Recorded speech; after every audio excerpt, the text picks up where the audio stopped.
Hi everyone and welcome to the channel about kit cars and other car topics. If you like what you see, please subscribe and hit the notifications below. Today we are preparing and drilling all our aluminum panels.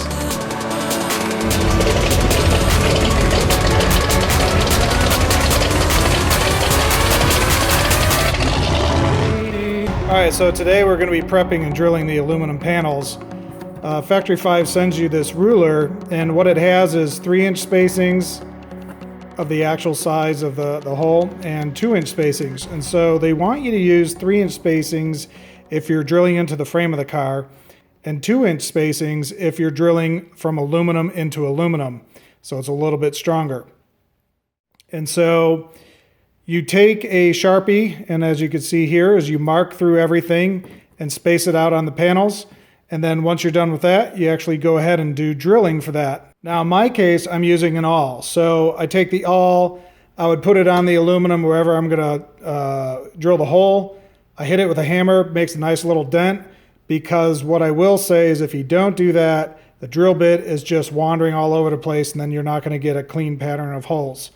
Now for the internal parts of the car, it's not a big deal if it's not clean, but it is to me. So that's the way I'm gonna be doing stuff. So I'm using number 30 and number 11 drill bits for the two different size rivets. I'm also using a regular Sharpie and then a fine tip and a super fine tip.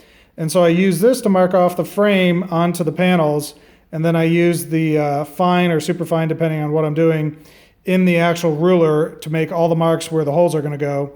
Then of course again I use my awl again, puncture through. Well, it doesn't go actually through, but makes a nice mark for the drill bit to lock onto, and then I drill my holes.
So here's the carnage from drilling all the holes.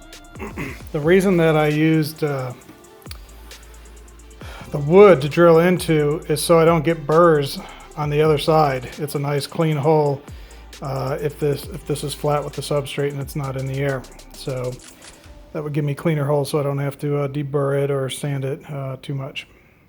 Well, that's it for today. Hope you guys like what you see and the progress that I'm doing. This Factory 533 Hot Rod version 2 is coming along really well. Please hit the subscribe and notification buttons. Support the channel, that'd be awesome. Have a great day.